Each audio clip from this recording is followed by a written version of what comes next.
morning Marta left for Vienna, her father did not speak. He stood at the edge of the wheat field with his back straight and his jaw tight, watching the carriage roll down the dirt road that had been the boundary of their world for as long as either of them could remember. He did not wave. He did not call out her name. He simply watched, the way a man watches something he knows he cannot stop and does not fully understand. Marta looked back through the small carriage window until the shape of him disappeared into the gold of the morning fields, and then she turned forward and did not look back again.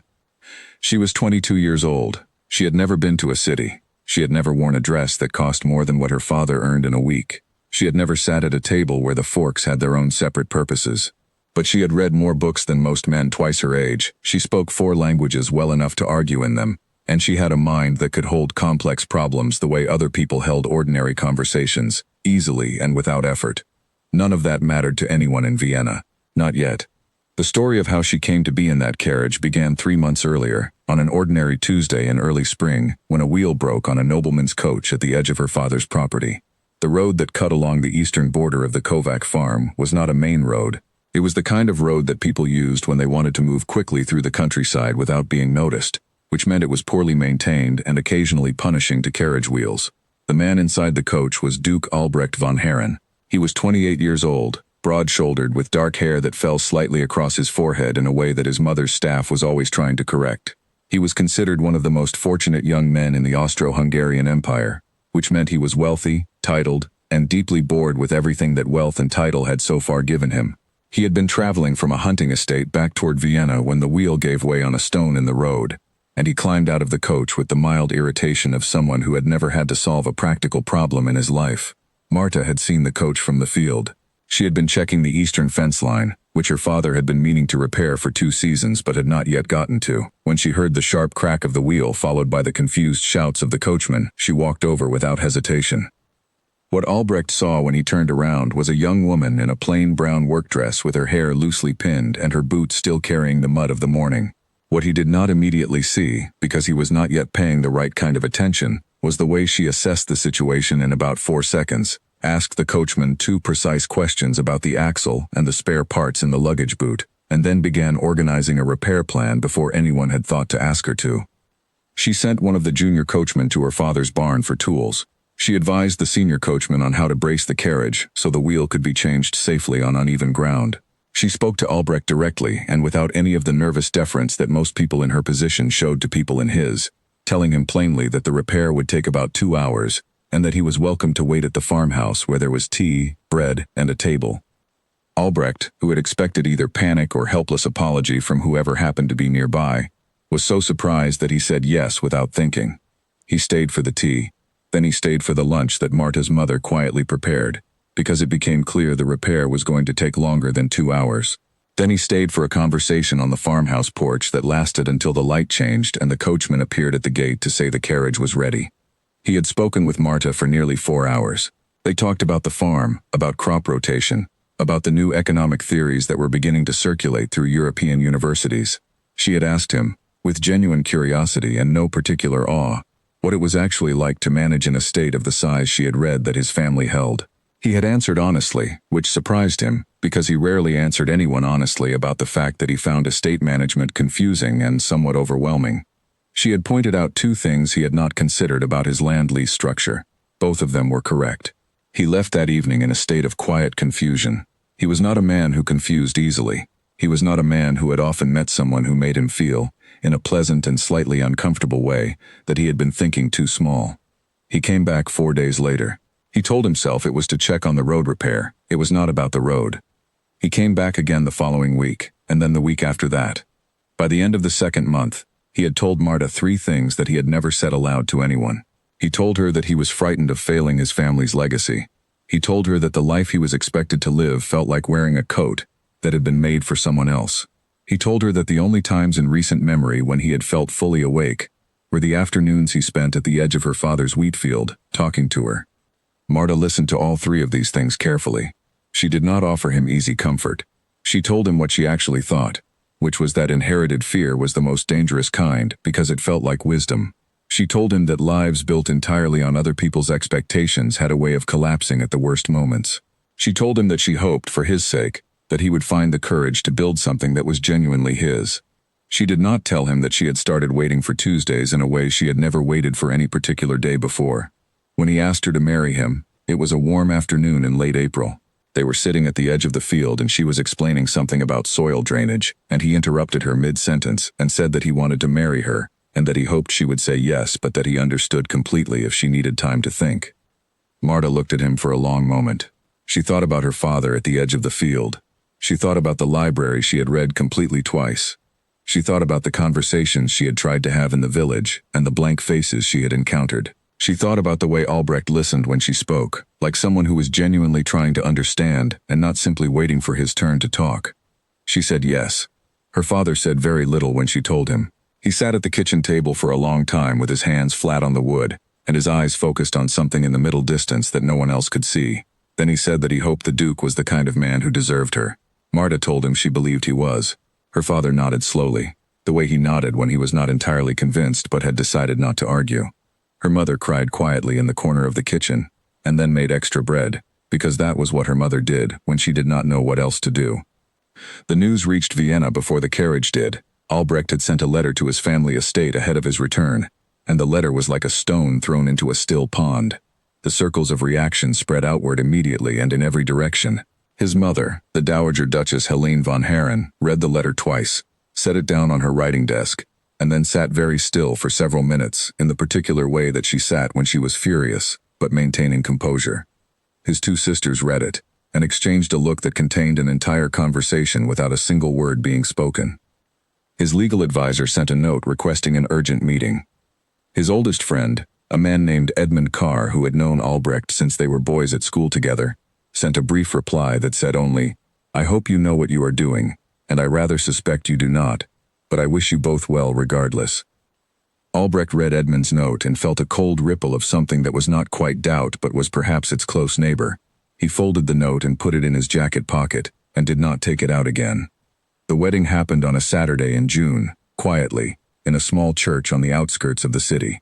There were no grand guests, there was no formal announcement in the newspapers. The ceremony was witnessed by Edmund, Marta's parents, who had made the long journey, and two household staff members who had been asked to attend as formality required. The church was simple and clean. The light came through the side windows in long pale lines that crossed the stone floor. Marta wore a dress that had been made quickly by a seamstress in the city. It was the nicest dress she had ever owned. It was still too plain for Vienna, she knew it. She did not particularly care. She stood at the altar and looked at Albrecht, and he looked at her, and for a moment the city and the title and the silent disapproval of everyone waiting outside that church did not exist. There was only the two of them and the morning light and the simple, serious words of a promise. What Marta could not know, standing there with her hands steady and her eyes clear, was that the promise she was making was going to be tested in ways that neither of them had said aloud, and that the testing would reveal, very quickly, that one of them was far stronger than the other. She stepped out of that church as a duchess. She looked like a farmer's daughter. She walked like someone who had decided, some years ago, that she was not going to be small. Vienna would spend years trying to make her feel otherwise. The carriage that carried them to the von Herren estate in the city moved through streets that Marta had never seen before. The buildings were enormous. The roads were wide and smooth and clean, in a way the roads of her village never were. The people on the streets were dressed in clothes that seemed almost theatrical in their care and detail, and they moved with the brisk certainty of people who had always belonged exactly where they were. Marta watched it all through the window without saying anything. She was storing it. She was learning. She was already, without realizing it, beginning the long education that would one day bring her back to this city as someone these streets could not ignore. Albrecht sat across from her and watched her watching the city. He thought he had never seen anyone so completely present. He felt a rush of something that felt like pride and also, underneath it, something smaller and less comfortable. Something that he would not name for a long time. The estate gates opened before them. The household staff stood in a formal line on the steps. The Dowager Duchess Helene stood at the top of those steps with her hands folded, and her expression arranged into something that was technically a greeting. She looked at Marta for exactly long enough to take in the dress and the posture and the quietness, and then she looked away. Marta noticed. She noticed everything. She walked up those steps and into that house with her head level and her shoulders back, and her face showing nothing except a polite and composed attention. And no one who watched her walk through that door could have guessed that her heart was moving faster than she would have liked. She was not afraid. She was something more precise than afraid. She was completely, crystallinely aware that the battle she had just walked into had already been going on without her, and that she was currently losing it without having been given the chance to fight. That would change. She was already deciding that it would change. But on that first evening she sat at a dinner table that was longer than her father's entire kitchen, surrounded by crystal and candles and the elaborate silverware she did not yet know the purpose of, and she said very little and listened to everything, and she began to understand exactly what kind of world she had married into, and exactly what it was going to take to survive it. She picked up the correct fork. She had read about table settings. She had prepared. No one noticed, or if they did, they chose not to acknowledge it. The candles burned low. The dinner ended. The Dowager Duchess retired without a word to Marta. Albrecht walked her to their rooms and said goodnight with a gentleness that felt, in that moment, like the only true thing in the whole enormous house. Marta stood at the window of her new bedroom and looked out at the city lights and breathed slowly and steadily, and told herself what she had always told herself in difficult moments. She told herself to pay attention, to learn, to wait.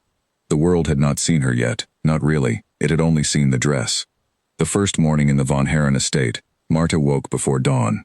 Old habits from the farm did not disappear overnight, and her body still believed that the day began when the sky turned from black to the dark blue that came before light. She lay still for a few minutes in the large bed, listening to the unfamiliar sounds of the house. It was a different kind of quiet than the countryside. There, silence had texture and breath. The wind in the grain, the far call of a bird, the creak of an old gate in the night. Here the silence was hard and formal, like everything else in this house. A silence that seemed deliberate rather than natural, enforced rather than simply present. She rose and dressed herself without calling for the maid, because she had not yet learned that calling for the maid was expected, and also because she did not particularly want to be helped with something she had been doing alone since she was a child. She found a small sitting room attached to the bedroom, with a writing desk and a window that looked over the rear garden. She sat at the desk and watched the garden come slowly into light and tried to organize what she knew. She knew that Albrecht's mother had looked at her and immediately made a decision that she had not yet stated aloud, but that was already shaping everything around it. She knew that the household staff had been careful and correct with her the previous evening, in the way that people are careful and correct when they have been given precise instructions about how to behave. She knew that the dinner conversation had included her only in the most formal and minimal ways, questions about her journey, observations about the weather, nothing that required her to speak more than 2 or 3 sentences at a time. She also knew that she had handled it correctly. She had been quiet without being timid. She had been attentive without being eager. She had not tried to prove anything. She had simply been present, which was sometimes the most powerful thing a person could do in a room that was actively trying to make them feel invisible. What she did not know yet, what she was still piecing together from small observations and the particular silences between things that were said, was the exact shape of the opposition she was facing. She knew it was there. She needed to understand its structure before she could decide how to respond. Over the first week, she learned quickly. She learned that the Dowager Duchess Helene was the real authority of the house, in the way that water is the real authority of any landscape, working slowly, consistently, shaping everything, without ever announcing what it was doing. Helene did not give direct orders to Marta. She never said anything that could be pointed to as unkind, but she controlled the social calendar, the staff schedules, the household accounts, and the guest lists with the absolute efficiency of someone who had spent decades making sure that nothing happened in her world that she had not approved. Invitations that came addressed to the Duke and Duchess von Herren were answered by Helene's secretary. Events that required the couple's attendance were somehow always discussed and confirmed before Marta was consulted. Staff members who worked directly with the household's public face, the butler, the social secretary, the cook who managed formal dinners, answered to Helene without any visible chain of command being stated. Marta observed this structure the way she had once observed the behavior of water in different soil conditions. Understanding how something moved was the first step to knowing whether you could work with it, or whether you needed to redirect it entirely. Albrecht, she realized slowly over these first weeks, did not see any of this. Or he saw it and had decided some time ago that it was simply the nature of things, that his mother ran the house and always had, and that this was not a problem but a feature. A smooth-running system that freed him from the parts of estate management that he found tedious. She tried, once, in the 3rd week, to talk to him about it. She chose a quiet evening when they were alone and she described, carefully and without any particular emotion, what she had noticed about the way decisions were being made in the household, and the way she had been quietly excluded from them. Albrecht listened with the expression of someone who genuinely did not understand why this was a concern. He said that his mother meant well. He said that Marta would settle in, and that things would feel more comfortable once everyone had adjusted. He said this in the kind, reasonable tone of a man who believed he was being helpful, and did not understand that he was, in that moment, doing something quite different from helping. Marta did not argue. She asked one question. She asked who he had told the household staff to answer to, herself or his mother. Albrecht said that the household had always been run by his mother, and that he supposed it would continue that way for the time being. Marta said, "All right." And she meant that she understood, and she meant several other things that she did not say. The social life of Vienna during this period was a complex, layered thing. The city operated on a system of drawing rooms and dinner parties and charitable afternoons and opera evenings that were as precisely organized as any military campaign and far more ruthless in their consequences. Who was invited somewhere mattered. Who was not invited mattered more. Who received calls and who was called upon. Who was introduced first at parties and who was left standing slightly aside while the introductions happened to other people. All of it was language, and all of it was deliberate. Marta was not invited to most things. When she was, it was as an afterthought, her name added to a guest list at the last moment, in the way a host adds an extra place setting when someone unexpected arrives, accommodating without welcoming. At the gatherings she attended, women who had spent their entire lives navigating this system looked at her dress and her manner and her background, and made a quiet, collective decision about what she was and where she belonged, and, more importantly, where she did not. The cruelty was never direct. It was far more sophisticated than direct. It was in the way a conversation turned slightly away from her when she approached. It was in the questions that were not asked. It was in the way women who spoke perfectly good German suddenly switched to French when she joined a group, knowing she did not yet speak it fluently enough to follow quickly. It was in the particular warmth that Helene showed to every other woman at every gathering, and the particular neutrality she maintained toward her own daughter-in-law. Marta understood what was happening with perfect clarity. She did not have the luxury of pretending otherwise, and she would not have wanted to even if she had. Pretending not to see something did not make it stop. It only left you without information, and she had never been willing to trade away information for comfort. What she did not expect, what she was genuinely unprepared for, was the effect of this sustained pressure on Albrecht. She had believed, based on the man she had met at the edge of her father's field, that he was someone who was capable of standing by what he believed, even when it cost him something. She had seen evidence of that in his willingness to defy his family's expectations and marry her. She had taken that willingness as a sign of a deeper kind of strength, the kind that does not require constant wind in its sails because it knows its own direction. She had been reading the evidence incorrectly. What she had seen was not sustained strength. It had been a single, bold decision, made in the warmth of feeling and the particular courage that comes when someone makes you feel alive. That kind of courage could produce one great act and then exhaust itself completely. She began to see the exhaustion at the edges of things first, in the way he deflected when she raised questions about their social position, in the way he became slightly vague and distracted when she described specific things that had happened to her at gatherings they had attended, in the way he seemed relieved rather than concerned when Helene arranged their social calendar in a way that increasingly separated them, placing him at events where he was in his natural element and quietly not including Marta in the same arrangements on the grounds that she was still adjusting. She said nothing for a long time. She was watching and measuring and trying to decide whether this was temporary, whether it was the early difficulties of adjustment that would ease as time passed, or whether it was something else, something with a deeper root. The evening she understood it clearly was the evening of the Karsten reception, a large formal dinner held by one of the city's most prominent banking families. She had dressed carefully. She had spent more time than she would have liked on her appearance because she had understood from the beginning that in this world, appearance was a form of argument, and she intended to make that argument well. She came downstairs and found Albrecht in the entrance hall with Edmund Carr, who had come to accompany them, and when she saw Albrecht's face she understood something she had been trying not to understand for several weeks. There was a look on his face. It lasted only a moment, perhaps less than a second, but it was there, and she saw it, and she knew exactly what it was. It was embarrassment, not the mild social awkwardness of a man in a new situation, not the temporary discomfort of someone navigating unfamiliar waters. It was the specific, particular embarrassment of a man who was standing next to something he had chosen and was now, in the presence of a friend he respected and a world he cared about, not entirely certain that he wanted to be seen choosing it. Edmund greeted Marta with warmth and genuine attention. He complimented her on her dress and asked about a book he had heard she was reading, and made her feel, in the brief time before they entered the carriage, like a person in the room rather than a problem in the room. But she had seen Albrecht's face. and she sat through the entire dinner that evening with that knowledge arranged quietly inside her like a stone that has settled into the deepest part of a lake. After the reception, in the carriage on the way home, Albrecht was in good spirits. The evening had gone well for him. He had spoken with people he liked, conducted himself in the way he was most comfortable conducting himself, and seemed to have exhaled the tension that had been building in him for weeks.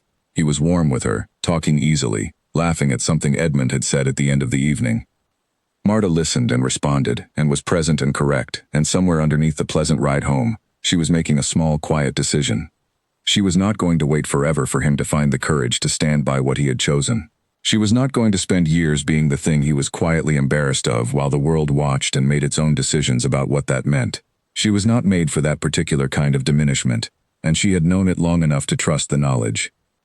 She was going to give him time, she was going to try. She was going to be patient in the way that she had always been patient, not with resigned helplessness but with active, eyes-open attention to whether things were moving or standing still. But she was going to do it with a clear understanding of what the limit was, and she was not going to pretend to herself that the limit did not exist. 3 months into their marriage, Marta learned that she was one of the only people in the house who did not know what Helene had been saying in private about the match. One of the younger housemaids, a girl named Clara who had a kind heart and had quietly extended small kindnesses to Marta from the beginning, let something slip while helping her with her coat one afternoon. She did not mean to say it. It came out in the middle of something else she was saying, and the moment it left her mouth she went pale and apologized immediately. Marta told her there was nothing to apologize for. She said it gently, but she meant it completely. She thanked Clara and sent her on her way, and then stood for a long moment in the corridor, with her coat still on, and the cold of the outside still on her skin, absorbing what she had learned. Helene had been telling people, quietly and consistently and in the careful social language of the drawing room, that her son had made a mistake born of sentiment and inexperience. She was not attacking Marta directly. She was simply, in every conversation where the subject arose, expressing gentle concern, suggesting delicately that the young duchess was out of her depth, implying with perfectly calibrated sadness that the marriage, while not without its sweetness, was an unfortunate mismatch that everyone hoped would resolve itself in time. Resolve itself. As though Marta were a problem that needed solving rather than a person who had entered this family in good faith and deserved to be treated as such. She walked to the window at the end of the corridor and looked out at the garden, which was bare and gray in the winter light. She did not feel what she perhaps should have felt. She did not feel devastated or broken, or the specific kind of pain that comes from discovering that you have been misunderstood and misrepresented by someone with power over your life. She felt, with clear and complete certainty, that she was now in a fight, and that she had been in it for longer than she had admitted to herself, and that it was time to stop waiting for the ground to shift on its own, and to start moving. She took off her coat. She went to find Albrecht. She found Albrecht in his study, which was a large room on the western side of the house, filled with the kind of books that had been collected by generations of men, and read by very few of them. He was at his desk with papers in front of him, and the focused but slightly uncomfortable expression of someone who was attempting something that did not come naturally. When she knocked and entered, he looked up with visible relief, which told her he had not been enjoying whatever he was working on. She sat across from him, and she told him directly what she had learned. She did not dress it in softness or frame it in questions, or approach it from the side the way she might have approached a difficult conversation with someone more fragile. She said plainly that she had learned what his mother had been saying about her and about their marriage and social settings, and she wanted to know whether he was aware of it and whether he had any intention of addressing it. Albrecht was quiet for a long moment. She watched him carefully. She was looking for the truth of what was underneath the silence, whether it was guilt or surprise or the careful construction of a careful response. What she saw was not entirely what she had hoped for. There was guilt, yes. But underneath the guilt, there was also something that looked like the beginnings of a defense, a familiar internal arrangement of a person who was about to explain why something difficult was actually more complicated than it appeared, and why therefore nothing needed to be done about it. He said that his mother was from a different generation and had different ideas about what was appropriate and what was not, and that she did not mean any real harm by her opinions, and that what she said in private drawing rooms was not really something he could control. Marta listened to all of this. Then she asked him one question. She asked whether he had told his mother that he was proud of his wife, and that he expected her to be treated accordingly. The silence that followed that question was the longest silence of their marriage so far. When he spoke, he said that it was complicated. He said that relationships with parents were complicated, and that his mother held a great deal of influence in this city, and that creating conflict with her would have consequences that would affect both of them.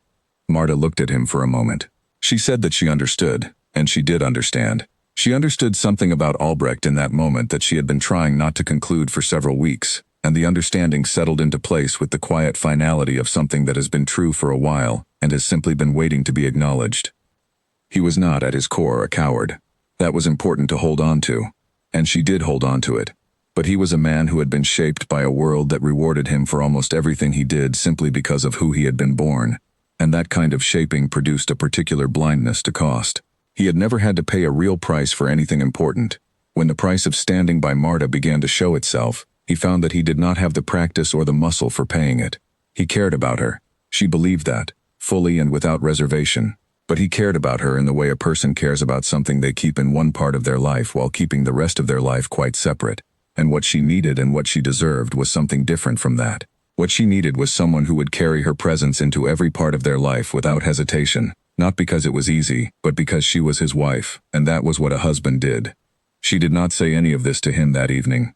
She said goodnight and went to her room and sat at the writing desk and wrote a long letter to her father. She did not send it. She wrote it because writing had always been her way of thinking more clearly, of organizing the inside of her mind when the outside world was generating more noise than she could easily hold. In the letter she wrote that she was learning things about the nature of courage that she had not understood before. She wrote that she had always thought courage was a quality that a person had or did not have, like height or the color of their eyes. She was beginning to understand that it was more like a muscle, and that a muscle unused would weaken regardless of its original strength, and that a life that had never required much courage from a person was not a gift but a kind of slow damage. She did not send the letter, but writing it helped. The following months brought changes that were gradual and quiet on the surface and quite significant underneath. Albrecht began to withdraw in small increments. She would not have noticed if she had not been paying attention, but she was always paying attention, and so she noticed everything. He stopped suggesting that they attend certain events together and began making apologies that were technically reasonable. He was tired. There was a business matter that required his attention. The particular gathering was not the kind of thing she would enjoy. Each individual excuse was believable. The pattern was not.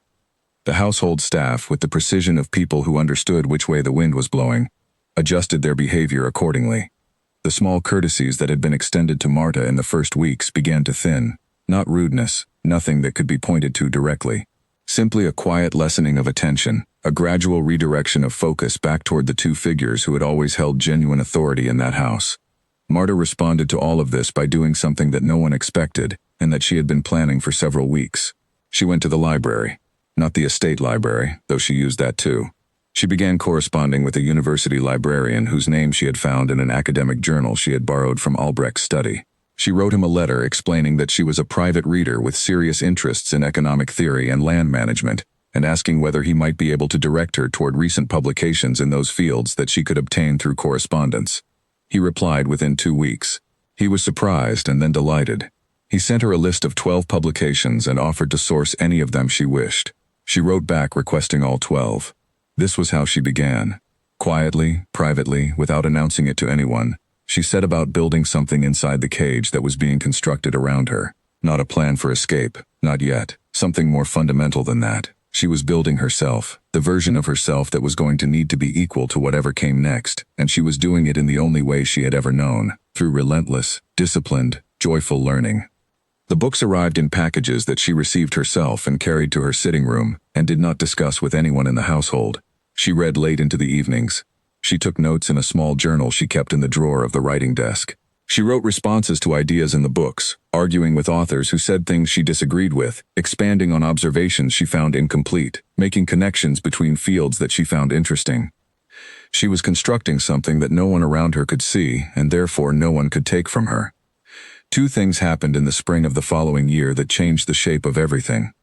The first was that Helene arranged for Marta to spend the summer at the Von Herrens countryside estate, a property 40 kilometers outside the city that had been used primarily as a seasonal retreat and was, in the winter months, maintained by a skeleton staff and largely unused.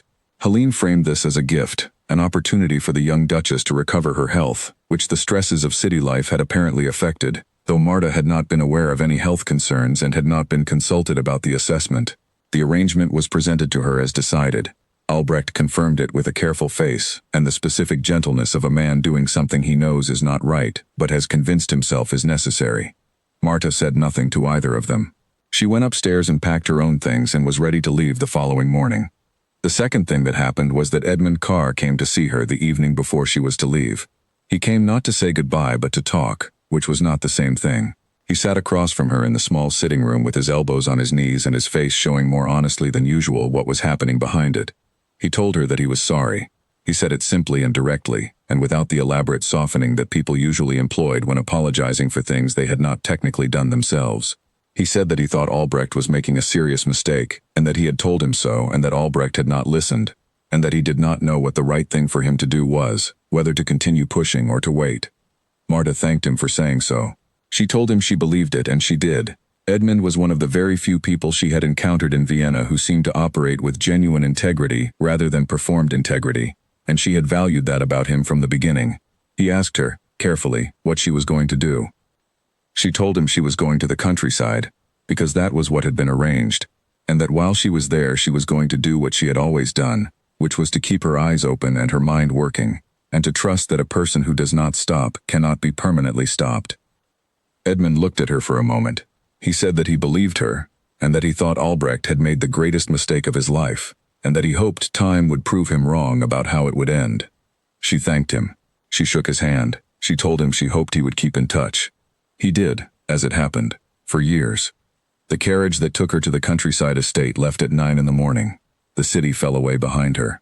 The buildings thinned and the streets widened and then became roads, and then the roads became the kind of landscape she had grown up inside, open and breathing, and indifferent to human opinion. She watched it come back around her like something returning to its original shape. She arrived at the estate late in the afternoon.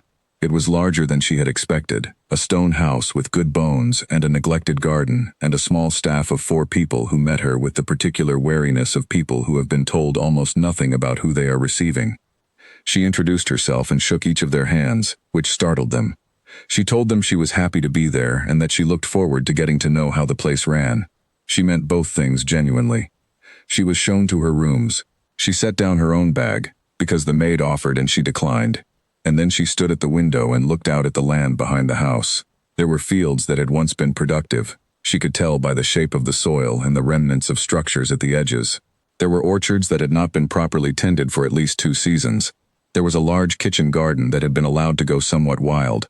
She felt, standing at that window, something that she had not expected to feel.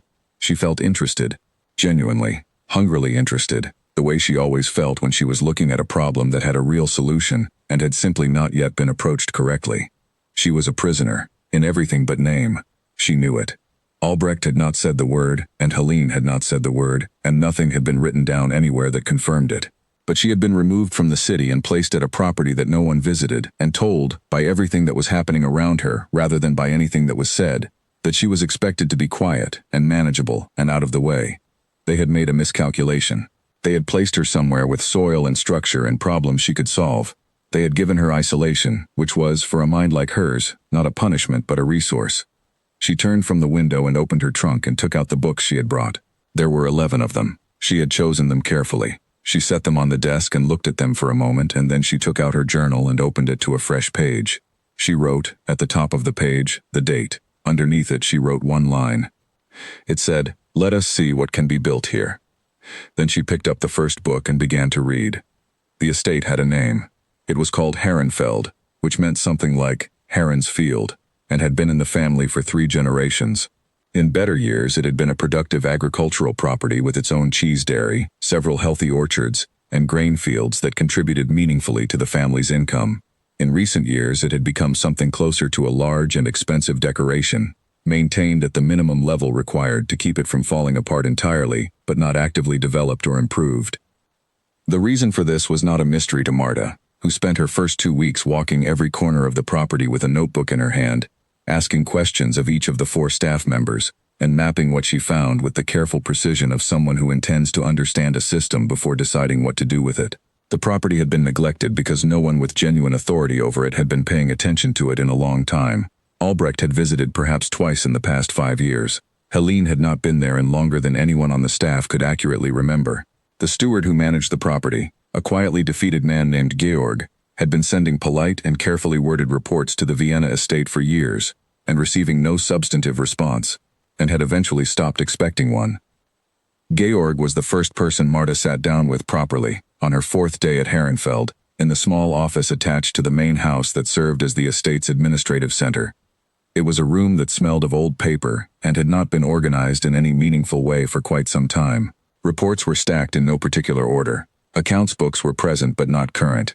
There was a map of the property on the wall that was at least 20 years old and showed orchard positions that no longer matched reality.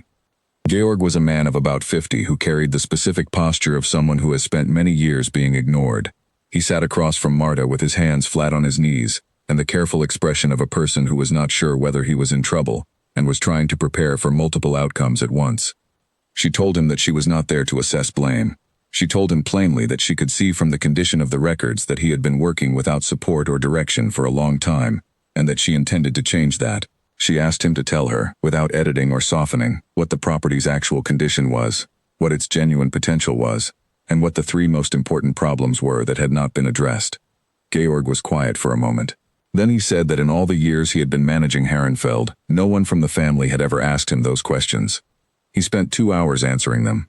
What Marta learned from Georg, and from her subsequent inspections of the property, was that Herrenfeld was not a neglected property so much as a sleeping one.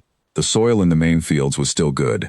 The orchard trees were old, but several were salvageable with proper pruning and a season of consistent care. The dairy building had been closed for 6 years but was structurally sound. The kitchen garden had gone wild, but wild growth in good soil was not the same as ruined soil. The property had water access, reasonable road connections to 2 nearby towns, and a location that put it within a half-day's travel of markets that could absorb significant agricultural production. More importantly, the local farming community around Herrenfeld had a complicated and not entirely satisfactory relationship with the estate. The surrounding small farms rented portions of the Herrenfeld land under lease agreements that had not been renegotiated in over a decade. The terms were not fair. They had been drawn up by Albrecht's grandfather in a different economic climate, and had not been updated since, which meant the farmers were paying rates that made it difficult for them to be productive, and the estate was receiving income that was lower than it should have been, because the farmers could not afford to improve the land they were working. Marta understood this kind of problem. It was the same kind of structural inefficiency she had seen on smaller farms back home, where an arrangement that had made sense at one time had calcified into something that served no one well simply because no one had taken the time to look at it again. She began working. Not with announcements or meetings or formal declarations of what she intended to do. She began with the accounts, which she organized herself, sitting in Georg's office for several evenings a week with the books spread around her and her journal open beside them, working through the numbers with the methodical patience of someone who found order in numbers deeply satisfying. She identified the actual expenses, the actual income, the actual surplus and deficit, and what investment would be required to return which parts of the operation to productivity. Then she walked to the neighboring farms. She did this herself, without sending Georg in advance, because she did not want people preparing for her arrival, or presenting her with managed versions of their reality. She knocked on doors and introduced herself simply as the Duchess von Herren, who was staying at Herrenfeld and wanted to understand how things worked in the area. She sat in farmers' kitchens and drank tea she had not asked for and listened, with genuine attention, to what people had to say. What she heard confirmed what the accounts had suggested. The farmers were frustrated with the lease terms. Several of them were barely surviving. One older man named Franz, who worked a parcel of Herrenfeld land on the eastern boundary, had been farming the same field for 30 years, and had never in 30 years been asked by anyone from the estate whether the arrangement was working for him. She restructured the leases. She did it carefully, over several weeks, negotiating each individual arrangement separately, and taking into account the specific circumstances of each farm.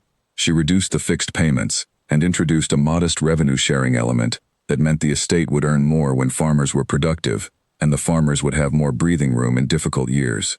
She wrote the new agreements herself, in plain language that did not require a lawyer to understand, and she had Georg sign them as witness. The farmers were initially suspicious. Adjustments to arrangements that affected their livelihoods tended, in their experience, to go in one direction, and it was not usually toward fairness.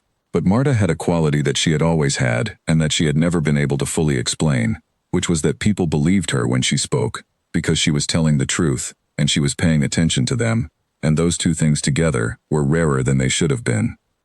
Within the first season, the relationship between Herrenfeld and its surrounding community changed in ways that Georg described as remarkable. Farmers who had been resentful became cooperative.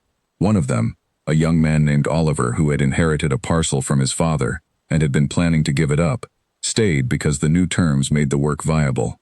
He also had ideas about the orchard that turned out to be excellent, and Marta invited him to implement them, which he did with the energy of someone who had been waiting for permission for a long time.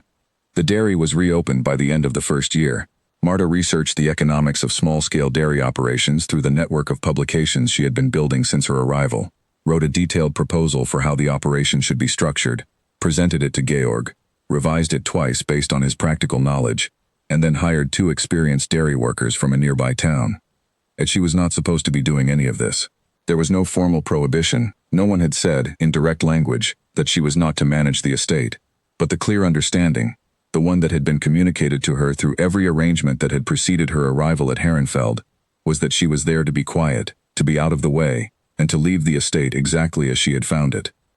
She was doing none of those things, and she knew that at some point the silence from Vienna would end, and she would be required to account for what she had done. She was not particularly worried about that conversation. By the time it happened, she intended to have numbers and they would speak more clearly than any disapproval could. In the evenings, after the practical work of the day was done, she returned to her desk and her books. Her correspondence had grown.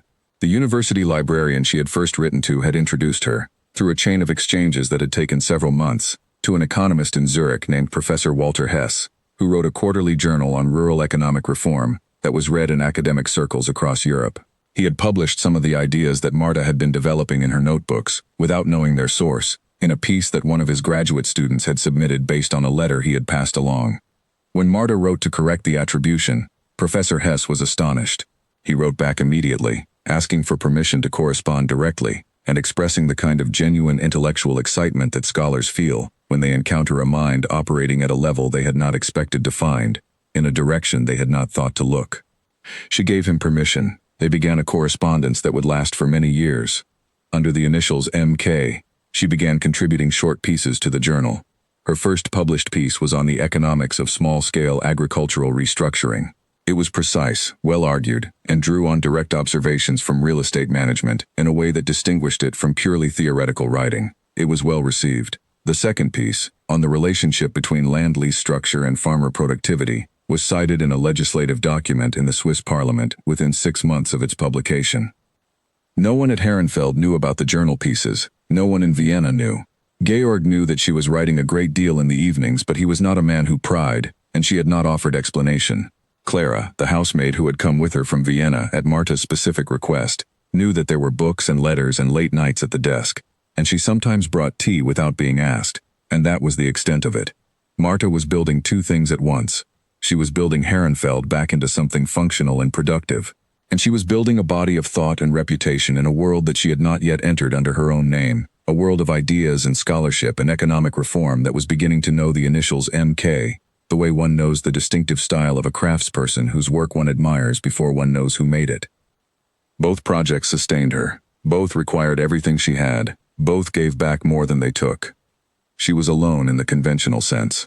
Albrecht wrote letters in the first months, careful and warm and evasive, letters that said he missed her and was thinking of her, and that things in Vienna were complicated in ways that he would explain when he next visited. The next visit did not come in the first month. Then it did not come in the third. By the end of the first year there had been one brief visit of 4 days, during which Albrecht had walked the property with evident surprise at its condition, made several approving sounds about the work that had been done, and managed not to say anything of substance about when she was returning to the city or what was happening to make her return possible. She walked him to the carriage when he left.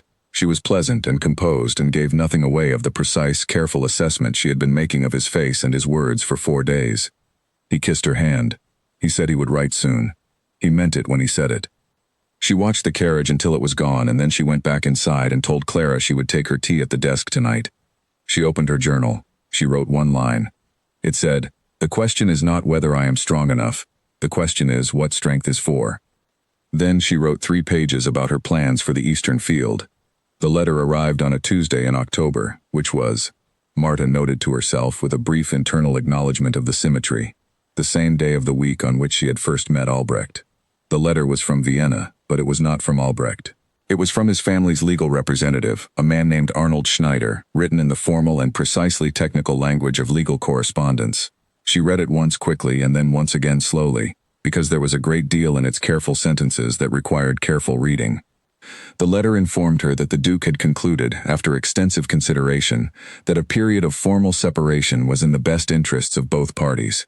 It outlined, in language that had clearly been prepared with great attention to avoiding anything that could later be pointed to as unreasonable, what the arrangement would look like going forward.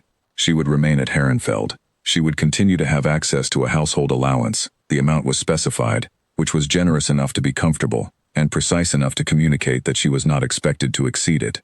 The estate's management would formally remain under the family's authority, though her practical involvement in day-to-day operations was not explicitly addressed either way. There was no explanation of what had changed. There was no expression of regret or acknowledgement of what was being done.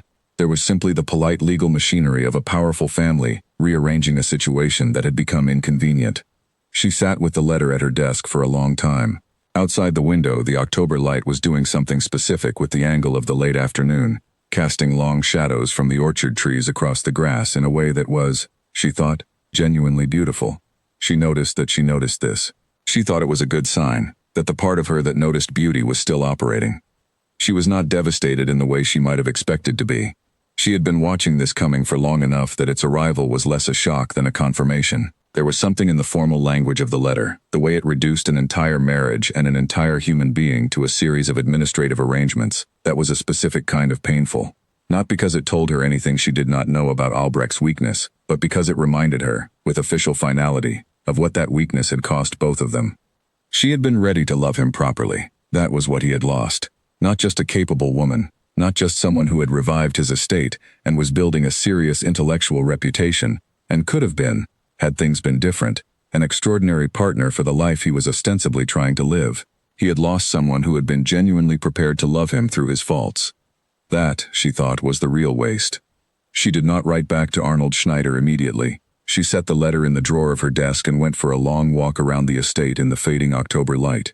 She walked the eastern fields, which were resting for the winter now but would be ready for early planting in the spring. She walked along the boundary of the orchard, where Oliver had done excellent work, and the trees were in better condition than they had been in years.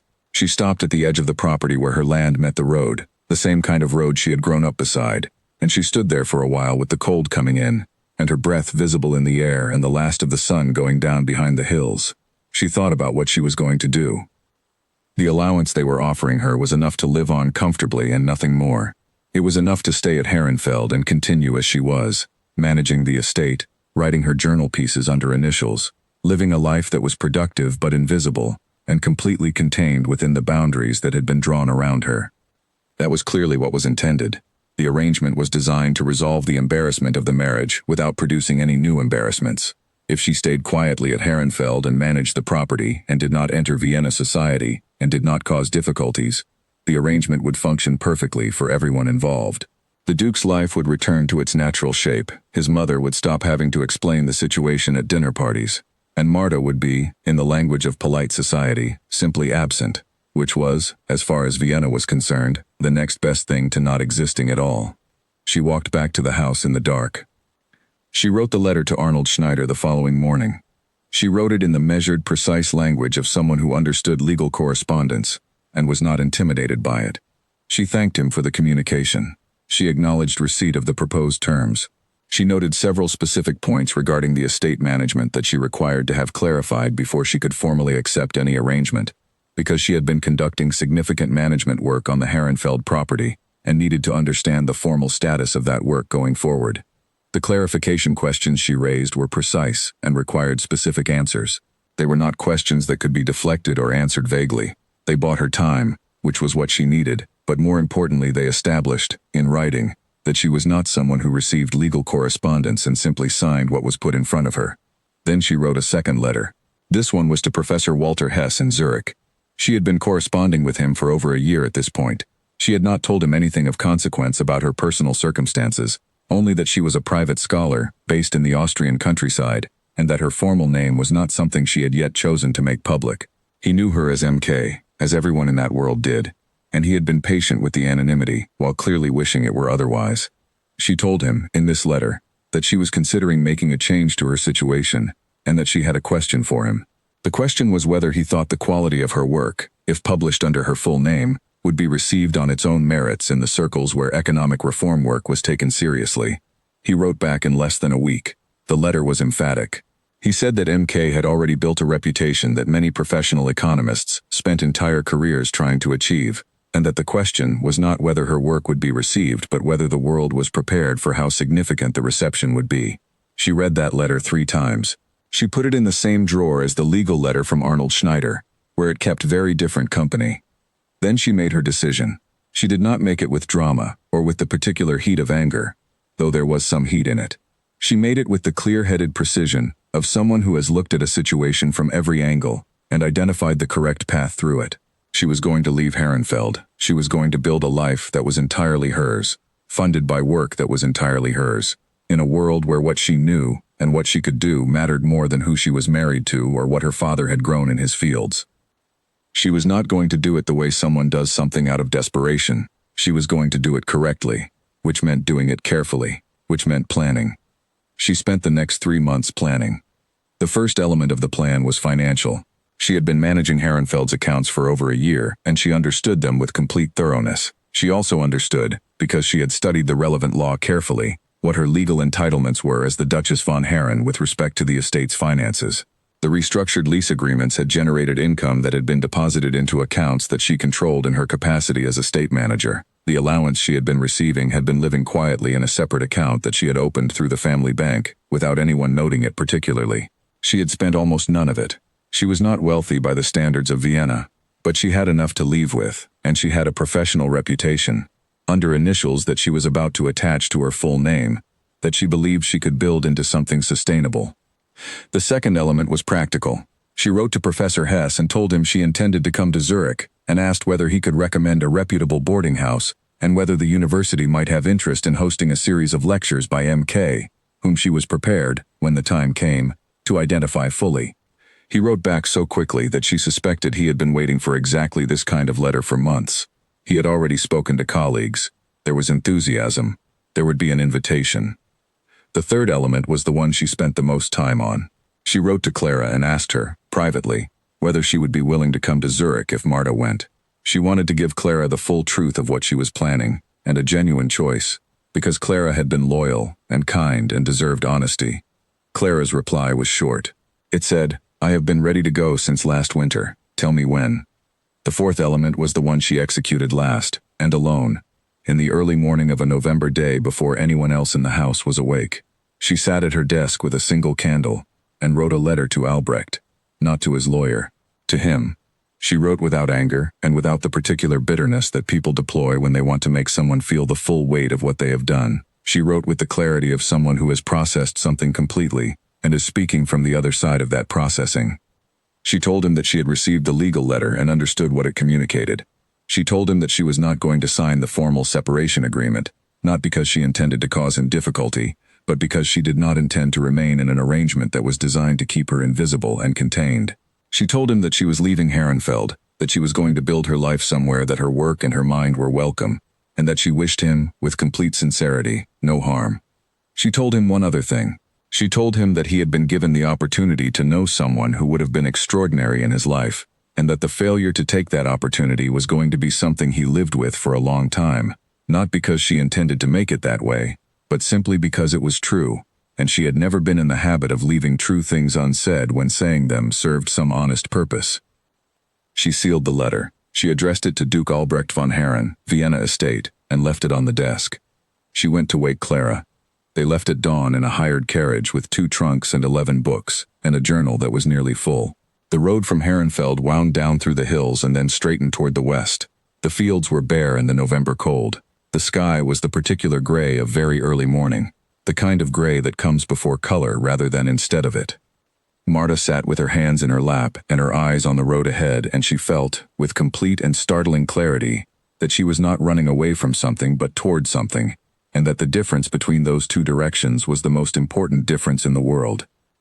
Zurich in November was cold in a way that was different from the cold of the Austrian countryside. It was a precise, alpine cold that came off the lake in the mornings, with an energy that felt almost assertive, as though the city wanted you to understand from the moment you arrived that it had standards and intended to maintain them. Marta stepped off the train with Clara behind her and two porters struggling somewhat with their trunks, and she stood on the station platform and breathed the air and felt the cold settle around her like something honest.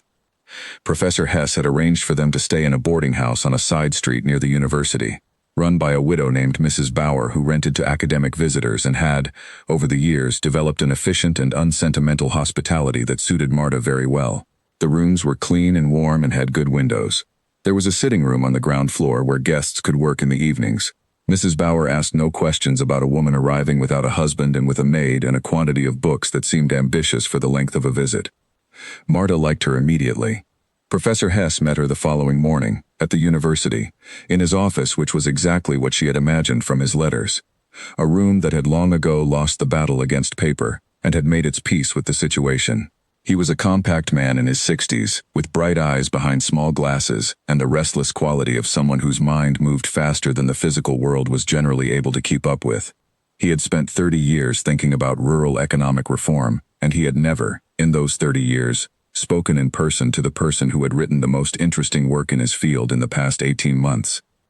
He looked at her when she walked into his office, and she could see him recalibrating something, not in the condescending way of a person who had not expected competence, but in the specific way of a scholar who has been corresponding with a mind and is now meeting the person who contains it, and finding that the person is real and present, and looking at him with the same interested intelligence that had come through every page of the correspondence. He said, "I have a great many questions." She said, "I have brought my notes." They talked for 4 hours. What she found in that conversation, and in the conversations and meetings that followed over the next weeks, was that the academic world she had been corresponding with from a distance was genuinely different from the social world she had left behind in Vienna. It was not free of politics or hierarchy or the various complicated textures of human ego, but it operated on a currency that she had in abundance: demonstrable knowledge, clear thinking, and the willingness to argue a position with evidence, and to change the position when the evidence required it. She was not a novelty here in the way she had been a curiosity in Vienna drawing rooms.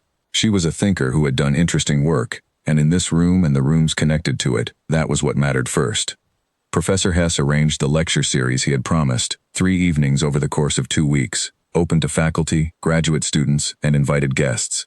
The subject was rural land economics and agricultural reform, which was not a topic that had previously drawn large audiences to evening lectures, but the announcement had described the speaker as M.K., whose work in the field had been generating discussion for over a year, and curiosity brought people who might not otherwise have come. Marta stood at the front of the lecture hall on the first evening and looked at the rows of faces, most of them male, most of them older than her, all of them looking at her with the particular intensity of people who are trying to determine, in the first few minutes of something, whether it is going to be worth their time. She said, "I am going to tell you what I have observed, what it means, and what I think should be done about it. I do not intend to take the scenic route." There was a ripple of something through the audience. Not laughter exactly, more like the collective recognition of a tone. She spoke for 90 minutes without notes. She drew on everything she had read, everything she had observed at Herrenfeld, every conversation she had had with Georg and the farmers, every calculation she had done in the evenings at the estate desk. She spoke about the structural relationship between land ownership and agricultural productivity in small European estates. She spoke about how lease arrangements that had been reasonable at one point in economic history became actively damaging as conditions changed, and how the failure to update those arrangements was not simply a business problem but a moral one, because real people lived and worked inside those arrangements, and their lives were shaped by whether the arrangements were fair. She spoke about what it looked like when you fixed it. She had the numbers from Herrenfeld. She presented them clearly, and they were persuasive, because they were real. When she finished, there was a moment of complete silence, and then the room became loud with the specific noise of people who have been made to think about something they had not expected to think about and find it more urgent than they had anticipated. The questions went on for another hour. She answered each one directly. When a question was based on a misunderstanding of what she had said, she corrected it without condescension. When a question identified a genuine gap or challenge in her argument, she said so, and then addressed what she thought about that challenge, and said clearly where she was certain and where she was less so. By the third evening of the lecture series, the room was considerably fuller than it had been on the first. Word had moved through the university with the speed of genuine interest. Several people who attended the third lecture had not been at the first, and asked questions that had clearly been prompted by discussions they had been having in corridors and over meals about what the earlier lectures had raised. She stayed in Zurich for 6 months. In that time, she completed a long paper that Professor Hess's journal published in 2 parts. She gave 4 additional invited lectures at neighboring universities, traveling by train with Clara and coming back to Mrs. Bauer's clean rooms and the cold lake air that she had come to associate with the particular feeling of being in the right place. She also made friends, which she had not done easily in Vienna because the conditions for friendship had not existed there. Here she met a woman named Caroline Dreyer who was completing a doctoral dissertation in economics, and who had attended the first lecture and stayed for the questions, and come back the following day to the boarding house with a note saying she would very much like to continue the conversation. They had coffee in the morning and talked until the afternoon, and did the same thing 3 times a week for the rest of Marta's time in Zurich. Caroline was 25, sharp-edged and direct and funny in the dry way of people who take ideas seriously and do not take themselves too seriously, and she had the quality that Marta valued above almost any other in another person. She was genuinely interested in getting things right, even when getting things right required changing her position. They argued about economic theory with the cheerful energy of people who find disagreement stimulating rather than threatening. Caroline pushed back on aspects of Marta's land reform proposals that she found too optimistic about the willingness of landowners to act in their own long-term interests. Marta found the challenges useful and said so. She revised 2 sections of her long paper based on Caroline's criticisms. She also, carefully and on one occasion, told Caroline something of her history. Not everything, but enough that Caroline understood why Marta had come to Zurich without a husband, and from an Austrian countryside estate, rather than from a university or a professional background. Caroline listened without performing sympathy and without asking the various questions that people usually felt compelled to ask. She simply said, "It explains the land reform interest," and then she went back to the argument they had been having about productivity indices. Marta loved her for it. Her financial situation in Zurich was manageable but needed to develop. The allowance from Albrecht's family had, predictably, stopped once she left Herrenfeld. She had the money she had saved, and the income from the estate management work. She had also, through Professor Hess's network, been offered a paid consultancy by a Swiss agricultural development organization that was working on land reform initiatives in 3 cantons. The pay was modest, the work was meaningful, and she was genuinely good at it. She lived carefully. She was not unhappy about that. Living carefully, she had found, produced a kind of clarity that more comfortable conditions did not always generate. She knew what things cost, and what they were worth, and she spent accordingly. She was writing more than she had ever written in her life. Ideas that had been accumulating in her journals for years were now finding their way into papers and articles, and the beginnings of what she could see might eventually be a book. The work had a momentum to it that she had never felt before, the momentum of someone who has found the right conditions after a long time in the wrong ones. Her name, Marta Kovacs, appeared on the published version of the long paper, not MK, her full name. Professor Hess had asked her directly whether she was ready, and she had thought about it for 2 days and then said yes. The paper was received with the kind of attention that is the academic world's version of applause. It was cited, discussed, argued with, praised, and occasionally criticized by people who had spent careers in the field and found her conclusions uncomfortable. She responded to criticisms in print when she had something substantive to say and did not respond when she did not. She found that restraint was, in this world as in others, a form of power. 6 months after she arrived in Zurich, a letter came from Paris. It was from a woman named Isabelle Renard, who was the Secretary General of an organization called the European Association for Agricultural Progress, which was based in Paris and had been working for a decade to influence agricultural policy across the continent. She had read Marta's paper. She had shared it with the association's board. She wrote to say that the association would very much like to meet Marta and to discuss whether she might be interested in a formal relationship with the organization. Marta read the letter once, standing in Mrs. Bauer's sitting room in the early morning with her tea cooling beside her. She walked to Caroline's rooms, which were nearby, and knocked on the door. Caroline opened it with the expression of someone who had not quite finished sleeping. Marta held up the letter. She said, "Paris." Caroline read it. Then she looked at Marta with the particular expression of someone who is not surprised but is genuinely pleased. She said, "Well?" "It did not take them long." Marta said, "It took them long enough." Then she went back to Mrs. Bowers and wrote her reply. She said she would be delighted to come to Paris for an introductory meeting at the association's convenience, and she thanked Isabelle Renard for her letter and for the association's interest. She sealed the reply and gave it to Clara to post. Then she sat down and started packing. Paris opened to Marta the way a great library opens to someone who has been reading smaller collections for years and suddenly understands, standing in the entrance, that the scale of what is available is genuinely different from anything they have encountered before. It was not that the city itself was better than other places, though it was beautiful in a way that made you want to pay attention constantly for fear of missing something. It was that Paris in that period was a center of serious intellectual and political work in a way that few other cities matched, and serious intellectual and political work was the specific gravity that Marta moved in most naturally. The European Association for Agricultural Progress occupied a set of rooms on a quiet street in the 5th arrondissement, 3 floors in a narrow building with tall windows that let in the particular Parisian light that painters had been trying to capture for generations and that turned out to be genuinely worth the effort. Isabelle Renard met her in the entrance hall and shook her hand with the specific efficiency of someone who had been doing many things at once for a very long time and had learned to communicate everything necessary in a minimal amount of time. Isabelle was French, 52 years old, a woman who had spent her entire career working on agricultural policy at a time when that field was dominated almost entirely by men, and who had navigated that reality with a particular combination of tactical brilliance and absolute refusal to be diminished by it. She had read everything Marta had written. She had also, Marta quickly discovered, done research into who Marta was beyond her publications, and she asked, directly and without apology, about Herrenfeld and about the estate restructuring work, wanting to know the specific details of what had been done and what the outcomes had been. Marta answered all of it completely. She did not edit or soften the details of how she had come to be at Herrenfeld or what her circumstances there had been. Isabelle was not a woman who would have been satisfied with anything less than the truth, and Marta had long since stopped finding reasons to present anything other than the truth to people who deserved it. When she finished, Isabelle was quiet for a moment.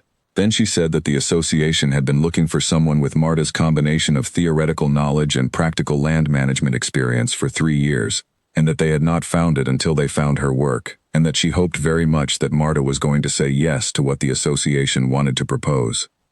What the association proposed was a position as senior policy advisor, with responsibility for developing the association's recommendations on land reform in the member states, managing relationships with national government contacts, and representing the association at international meetings. The salary was real money, more than she had been earning in Zurich, though Marta's primary response to hearing the number was not excitement, but the calm satisfaction of something being confirmed. She was being offered what her work was worth. That was not remarkable to her because she thought highly of herself. It was not remarkable because she had always understood what the work was worth, and had been waiting patiently for the world to catch up to that understanding.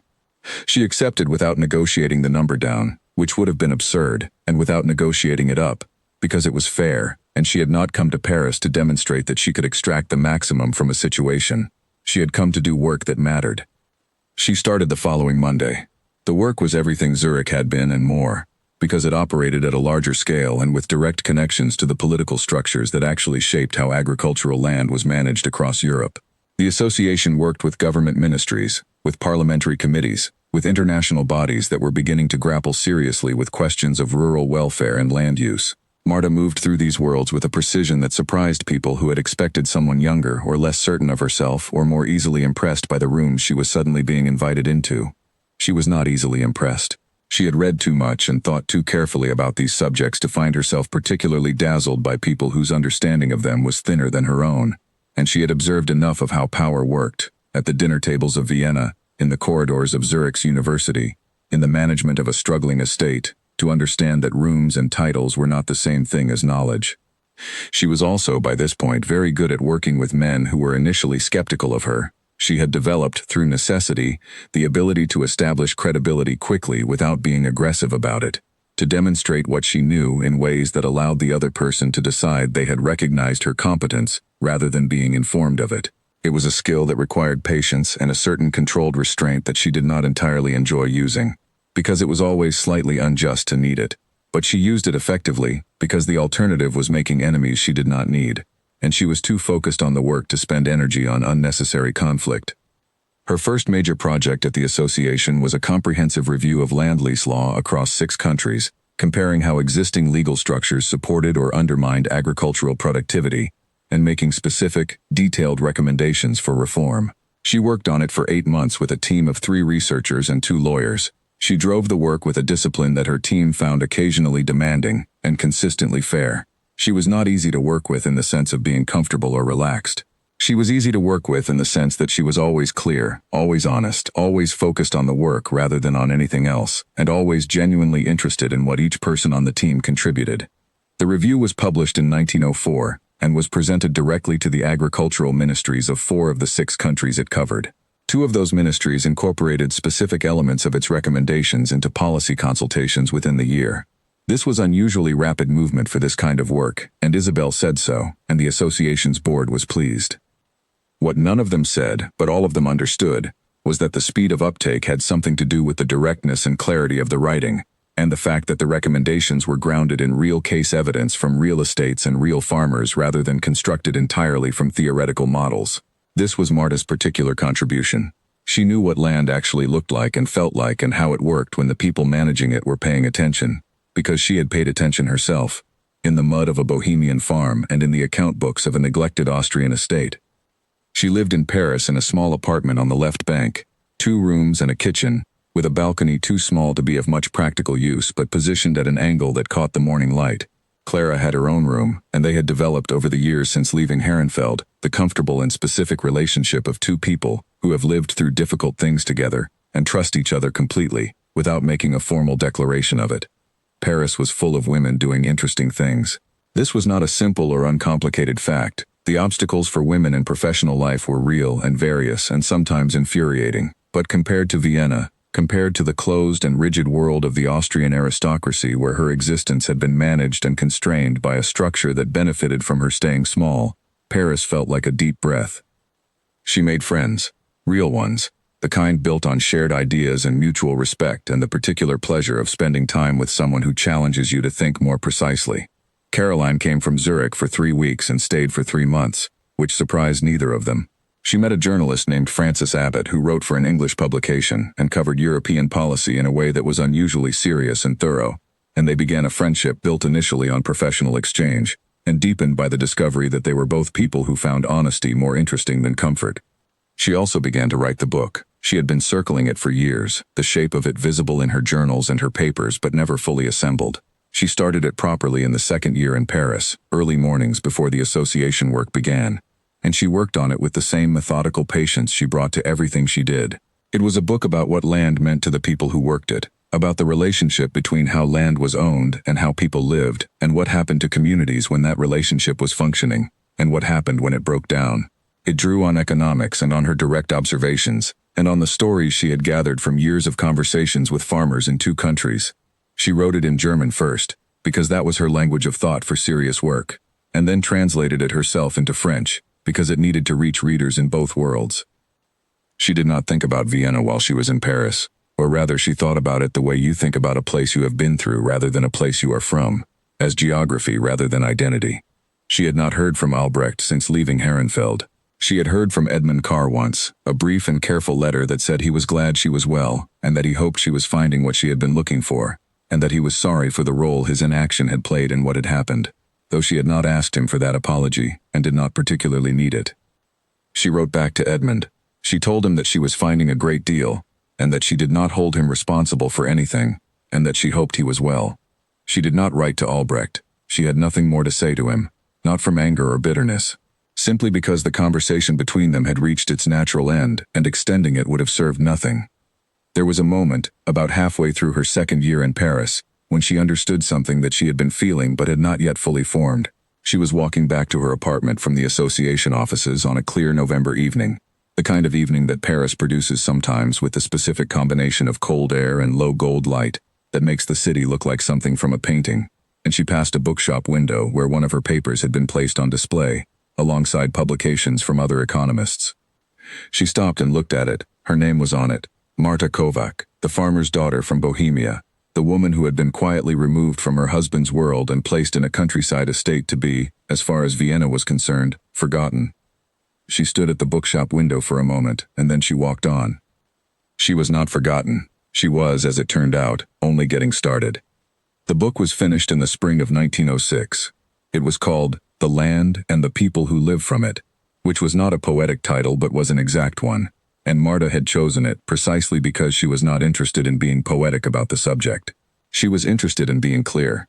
Professor Hess published it through a small academic press in Zurich that he had been connected to for years, and it appeared first in German with the French translation following 4 months later. Marta wrote a brief preface that explained who she was and where the observations in the book had come from, including a specific and factual account of the years at Herrenfeld, named directly, describing what the estate had looked like when she arrived, and what she had done while she was there. She did not describe her reasons for being there in any particular detail. She did not need to. The facts, presented plainly, were sufficiently clear. The book found its readers slowly and then quickly, in the way that serious books sometimes do when they have been placed well and are genuinely useful to people who are doing real work. In the first month it sold modestly through university bookshops in Zurich and Vienna and a handful of other cities. Then a review appeared in a German-language agricultural journal, written by a professor of economics at the University of Munich, who described the book as the most practically grounded work on rural land economics he had encountered in a decade, and that review was reprinted in 2 other publications, and the book began to move. By the end of the year it was being read by people who made agricultural policy in 3 countries. By the following year, it was being cited in parliamentary debates. A translation into English was commissioned by a London publishing house that had been brought to it by Frances Abbott, who had reviewed it herself in her publication, in a piece that described Marta as someone who had managed to do what most economists failed at, which was to write about real human lives in economic terms without losing the humans. The English edition reached readers in Britain and, through the networks that connected European and American intellectual life, began to make its way across the Atlantic to universities and reform organizations that were grappling with similar questions about agricultural land and rural poverty. None of this happened overnight. It was not a sudden or spectacular success. It was the quieter, more durable kind, the kind where a thing finds the people who need it and is passed from hand to hand by people who have found it useful and want someone else to have that usefulness too. Marta continued the work at the association alongside the attention the book was generating. Isabel was clear that the book's success reflected well on the association, and also, privately, told Marta that she did not want her spending so much time on the book's reception that the policy work suffered. This was a reasonable concern, and Marta took it seriously, which was why Isabel had been willing to say it directly. The policy work in those years was significant. The association's land reform review had opened doors with government ministries, and Marta was now traveling regularly to meetings in Berlin, Brussels, Budapest, and occasionally London.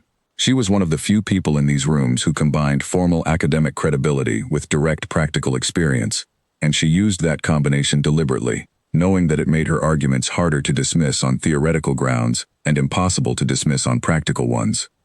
She was also, in the way that happens in tightly connected professional worlds, becoming known, not famous in the popular sense, known in the specific and durable way that matters in the world of serious work. People who worked on related questions sought her out. Organizations sent her letters requesting her opinion on specific policy questions. Younger people in the field wrote to her with the careful respect of those who want to learn from someone whose work they have studied. She answered every letter that deserved an answer. She did not pretend that this was easy or always convenient. It was not, but she had benefited from people who had taken her seriously when they did not have to, from Professor Hess and Edmund Carr and Isabel, and she understood that the obligation to do the same for others was real and not symbolic. She was 34 years old when the letter from Vienna arrived, not from Albrecht, from Arnold Schneider, the family's legal representative, the same man who had sent her the separation letter years earlier. This new letter was also carefully written and precisely formal. It informed her that Duke Albrecht von Herren had entered into financial difficulties of a significant nature, and that the family was engaged in a process of restructuring their assets, and that among the matters requiring attention was the legal status of her marriage, which had not, as she knew, been formally dissolved. The letter went on to note that the von Herren family would like to discuss a formal dissolution at this time, and that they would be prepared to offer terms that accounted for her cooperation in expediting the matter. She read the letter with the specific attention she brought to anything legal. Then she sat with it for a day. Not because she was undecided. She had been living, for several years, as though the marriage did not exist, which in practical terms it didn't. A formal dissolution would change very little about her life. It would change something about Albrecht's, presumably, which was why they were requesting it now rather than having requested it years ago. She wrote back to Arnold Schneider. She told him that she had no objection to a formal dissolution and that she would engage her own legal counsel to review any proposed terms. She named a lawyer in Paris who had handled several matters for her over the years. She said nothing in the letter about the financial difficulties or what they suggested about how things had gone in Vienna since her departure. Her lawyer reviewed the proposed terms and found them straightforward. She was offered a settlement, a modest sum in recognition of the years of the marriage, and a formal legal end to the union. She accepted the settlement without negotiating upward, not because it was generous, but because she did not need it to be larger, and the act of pressing for more would have meant spending more time on this than she wanted to spend. The dissolution was finalized in early 1908. She received the official document in Paris and set it on her desk and then put it in the drawer of her filing cabinet under the letter H, which stood for Heron, which stood for a chapter of her life that had been important and painful and formative, and was now, on paper as it had long been in practice, complete. She told Clara that evening. Clara said, "Good." They had dinner. They talked about something else. What Marta did not know, until Frances Abbott mentioned it in one of her letters several months later, was that the von Heron estate had been sold, not just Herrenfeld. The Vienna estate itself, the great house with the long dinner table and the crystal and the formal staff in their careful line, it had been sold to a banking family who intended to use it as a primary residence, which meant that the collection of rooms and formal arrangements and silences that had shaped the first chapter of Marta's married life had passed to a different family entirely. Frances had included the information in a letter that was primarily about something else, a policy conference they were both planning to attend in Brussels. She had noted the sale of the von Heron estate in 2 sentences and moved on. Marta read those 2 sentences and then read on and did not think about them again until the evening, when she was at her desk with the lamp on and the book she was currently reading open in front of her. She thought about the house.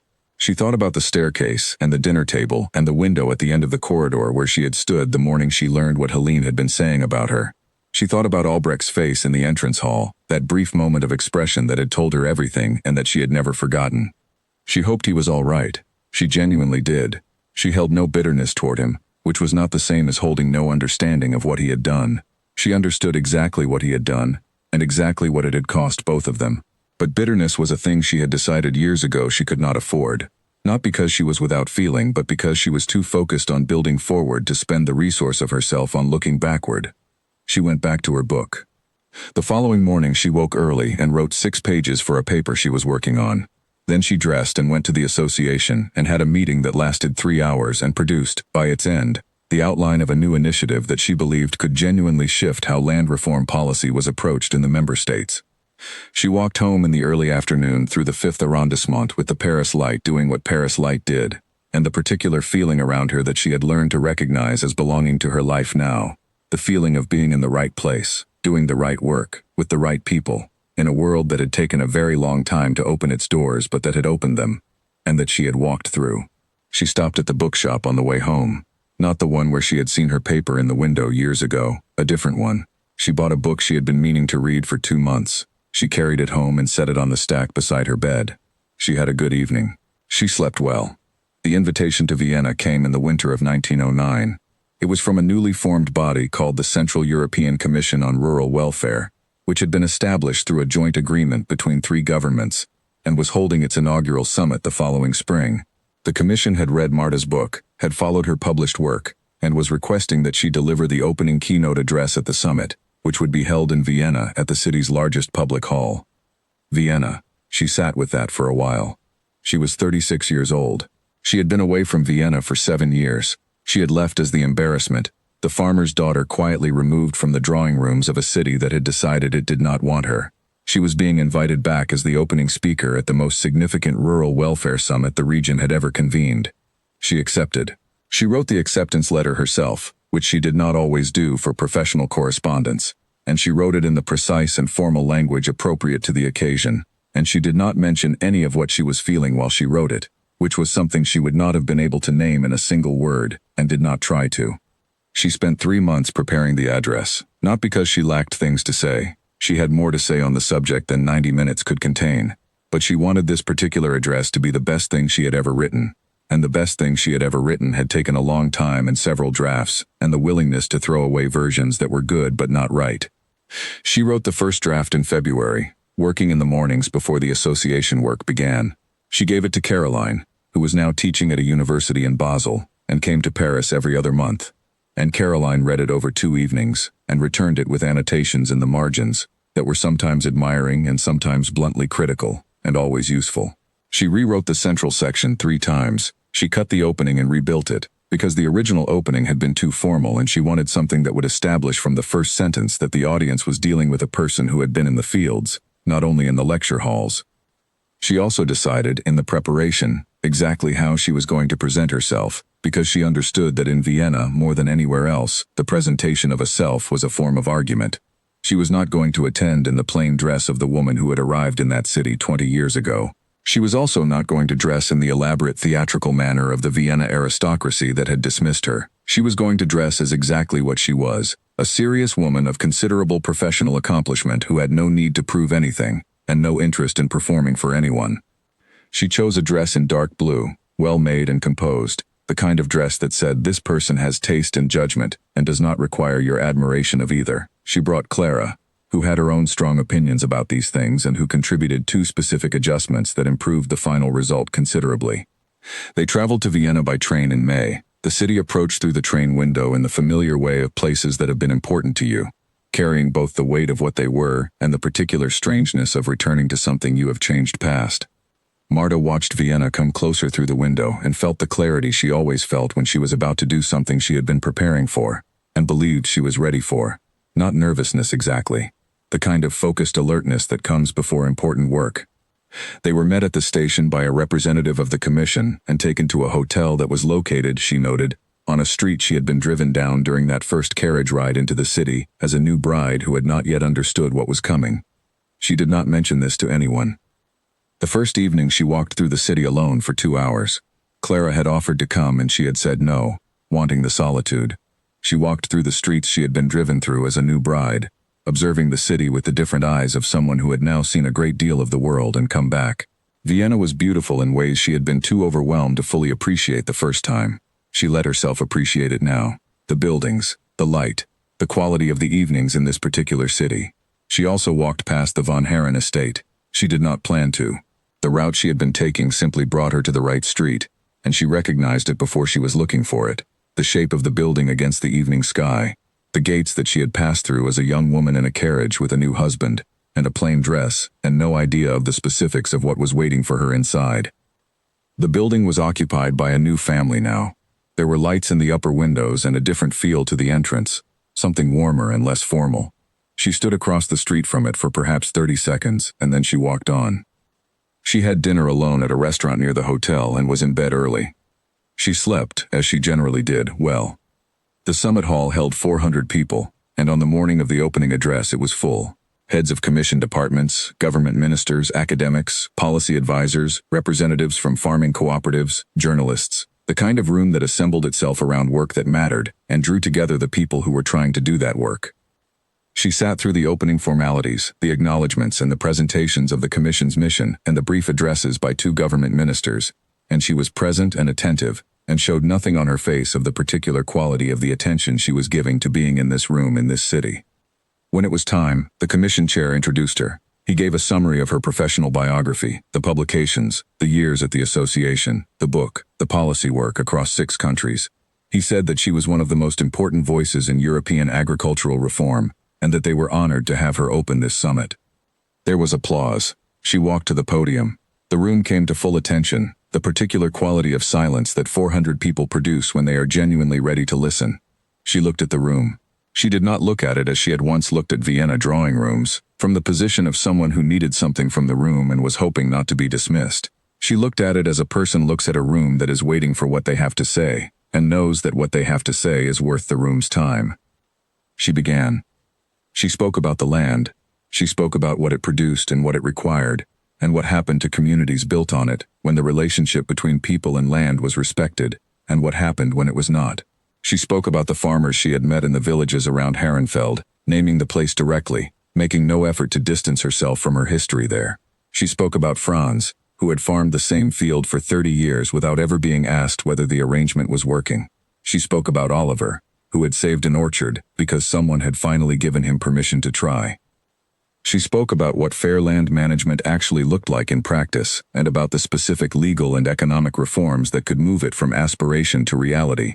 and she spoke with the precision and the evidence of someone who had spent 15 years building toward this argument with the patience of someone who knew what they were building and why. She spoke for 89 minutes. She did not look at notes. The argument was inside her completely, had been for years, and she simply let it come out in the order it needed to come out. When she finished, the room was silent for a moment, not the silence of uncertainty, the silence of 400 people who have just been made to think harder than they expected to think, and are still inside that thinking. Then the applause came, and it came with the fullness and length of genuine respect, not polite acknowledgement, and Marta stood at the podium and received it with a composure that was not coldness, but was the specific dignity of someone who has waited a long time for something, and is not going to pretend it doesn't matter now that it has arrived. She looked out at the room. She thought of her father standing at the edge of the field, watching the carriage pull away. She thought of the dinner table with its crystal and its careful silver. She thought of the corridor window and the cold outside and the decision she had made standing there. She thought of Herrenfeld in November, the bare fields and the cold light, and one line in a journal that said, "Let us see what can be built here." She stepped back from the podium. She went to her seat. The summit continued around her, busy and purposeful and alive with the energy of people who had been moved to think differently about important things, and were already thinking about what to do next. She sat in her chair with her hands in her lap and her back straight, and her face composed. Vienna had seen her now. The days that followed the Vienna summit were busy in the way that follows something that has gone well, the kind of busy that comes from people wanting to continue the conversation, that a significant address begins rather than ends. She gave 3 informal follow-up sessions during the summit's remaining days, sat for interviews with 2 journalists, one from a Vienna paper and one from a publication in London, and was introduced to a Romanian government minister named Constantin Florescu, who oversaw agricultural policy in his country, and who had been listening to her address with the particular attention of someone who recognized a solution to a problem he had been wrestling with. Constantin Florescu was a man of about 50, intelligent and direct, who had spent the years since his appointment to the ministry trying to restructure land management in a country where the gap between large estate owners and small tenant farmers was producing a range of economic and social problems that were becoming increasingly urgent. He had read her book in French. He had 3 specific questions about applying its recommendations to conditions in Romania, which were different from the Central European contexts she had primarily written about. They talked for 2 hours during a summit reception, standing near the windows of a large room while the rest of the gathering moved and spoke around them, and Marta found him one of the most genuinely serious policy minds she had encountered in years. He asked hard questions and listened carefully to the answers and did not pretend to understand something when he didn't. She liked these qualities enough in people that she noticed and valued them consistently. At the end of the conversation, he asked whether she would be willing to come to Bucharest and advise his ministry directly on the land reform program. He said that the work would be compensated appropriately, and that he could offer, in addition to the formal engagement, the specific influence of direct access to the policy process at its decision-making level, which was not something the association in Paris could always provide. She said she would think about it seriously and respond within a month. She thought about it during the train journey back to Paris. She thought about it in the way she thought about significant decisions, not anxiously or in circles but with a structured deliberateness, considering what the opportunity actually offered, what it required, what would need to change about her life for it to work, and whether those changes were ones she was willing to make. The work in Paris was good, the association mattered. Isabel had built something that was making real contributions to policy in multiple countries, and Marta's role in it had grown into something central and genuinely useful. There was no part of her that felt trapped or unfulfilled by Paris. But the Romania opportunity was different from what she was doing at the association, and different in the specific way that things are different when they represent the next level of scale in a direction you have been moving. She would not be advising on policy from the outside. She would be inside a government's actual decision-making process, helping shape something at the moment when it was being shaped, which was when it was possible to have the most effect. That kind of access was rare, and she understood its value. She also recognized, with the honesty she always tried to bring to her own reasoning, that there was another dimension to the Romania decision that was neither strategic nor professional. She had spent the past 15 years building and traveling and producing and connecting, and she had done it with great energy and without complaint.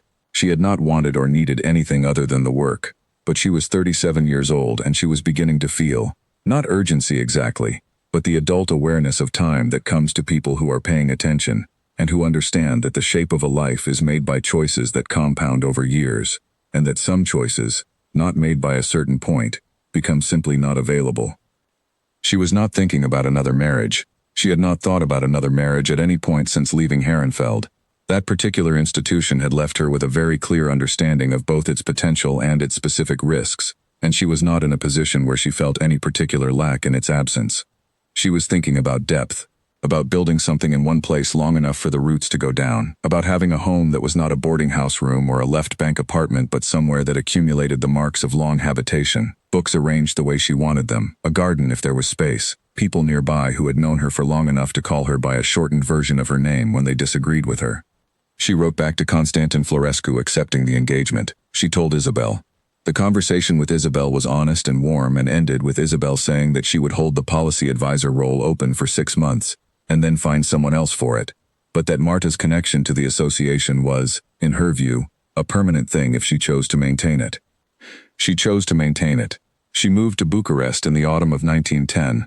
The work in Romania was the most consequential she had yet done.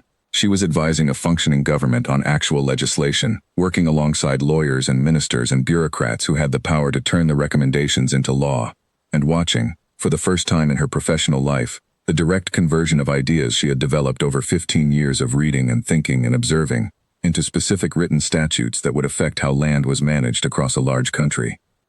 It was demanding in the way that really important work is demanding, the kind that asks everything of you and gives back something equivalent in satisfaction but never quite lets you rest. She worked long hours. She made mistakes and corrected them.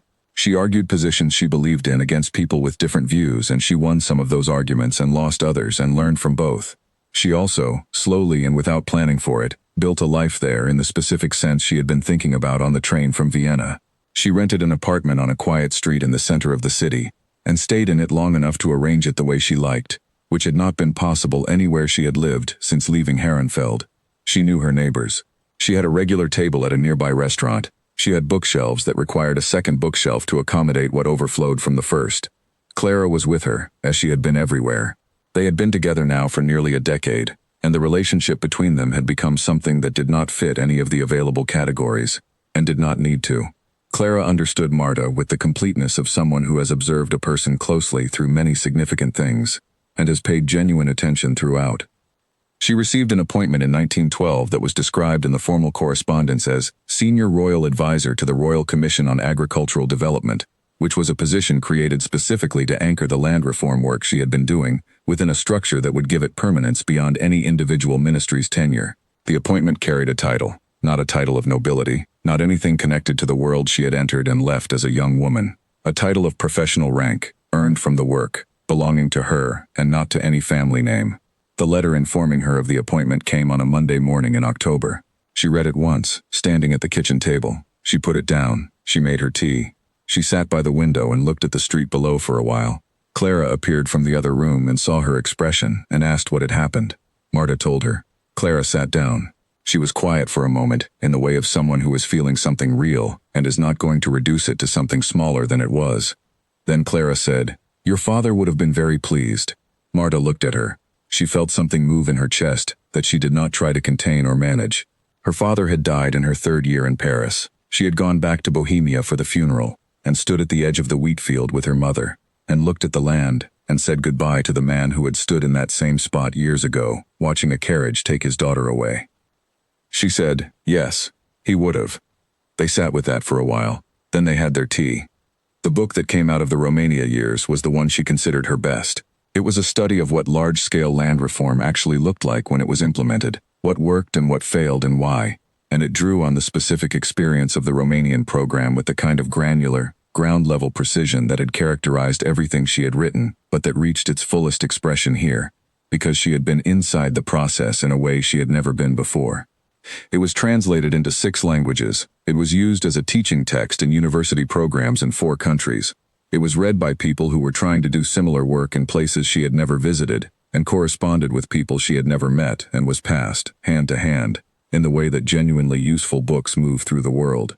She wrote many things after that, more papers, more reports, more interventions in specific policy debates where she thought her voice could contribute something. She spent 20 more years working at the intersection of ideas and policy, in a field that she had helped, through her own sustained effort, to raise to a level of seriousness it had not previously held. She grew older. Her hair went gray and she kept it short, and did not think particularly about it. She moved back to Paris eventually, because Paris remained the center of the work, and because she had always, in some way she never fully explained, been a Paris person even though she had arrived there as an adult with nothing but 2 trunks and 11 books, and a reputation built under initials. Caroline came to Paris for good eventually as well, as Marta had suspected she would, and they argued about economic theory well into their later years, which gave both of them a great deal of pleasure and, their respective students suspected, kept both of them considerably sharper than they might otherwise have been. Marta never spoke publicly about her marriage or her years at Herrenfeld, not out of bitterness and not out of embarrassment, simply because the story she was interested in telling was the work, and the work was what had meaning, and she had always been disciplined about not letting what happened before the work obscure the work itself. But in conversations with people she trusted, in the evenings over dinner or sitting in a garden in the summer, she sometimes described what the years at Herrenfeld had taught her. She said that isolation, when it was imposed rather than chosen, had the specific quality of a test, not of endurance but of resourcefulness, and that what it tested was whether you had enough inside you to keep building when there was nothing outside you encouraging you to build. She said that she had learned, during those years in the countryside, that the world's opinion of you was never the most important opinion of you. She said that what mattered was whether you knew what you were capable of, and whether you were willing to do the work that demonstrated it, not for anyone watching but because the work itself was worth doing, and you were the one who could do it. She said that she had never been grateful for what was done to her. That was not the kind of person she was, the kind who transforms cruelty into gratitude and calls it growth. She had been hurt by it, and she had lost things she had not needed to lose. That was true, and she said it plainly. But she said that she had learned to build inside any conditions, and that this capacity, once developed, was not something anyone could subsequently take away. That whatever room they put you in, whatever walls they drew around you, whatever world they denied you, if you kept building, you kept becoming, and what you became in that process was something that no arrangement, and no formal separation, and no family with a great name, and a great house, and a small view of who you were could touch. She had been the farmer's daughter who married the Duke. She had been the woman locked quietly away in the countryside. She had been the initials MK in the footnotes of journals that people read in the cities she could not enter. She had been the voice at the Vienna podium, and the advisor in the ministry in Bucharest, and the author whose books traveled to places she had never been. She had been all of those things in sequence, and she contained all of them still, the way a river contains all of its earlier forms, the spring and the gorge and the wide flat delta, each one necessary, and none of them the whole. People who met her in her later years, people who had read her work and knew her name, and came to her with the particular reverence of those who have been shaped by someone's thinking, sometimes asked how she described herself. She was not the Duchess von Herren. She had not been that in any meaningful sense for a very long time. She was not simply an economist or a policy advisor or an author, though she was all of those things. She usually said, "I am someone who paid attention," which was true. It was the first thing she had ever been. It was the last thing, too. She died in Paris on a spring morning in 1941, at the age of 67, at her desk, which was where people who had known her for a long time had always assumed she would be. The window was open and the morning was warm, and the books were arranged the way she had arranged them, and there was a cup of tea that was still slightly warm, and a journal open to a page that contained 2 lines she had written that morning. The lines said, "The fields are always there. It is only a question of who is paying attention." Below that, a second line, "Let us see what can be built here." She had written those words first at a desk in a countryside estate in Austria, in the cold and the loneliness of a life that had tried to make her small. She had carried them with her for 40 years. She wrote them again that last morning in Paris, in the same clear hand, as though reminding herself of something she intended to act on. She always had.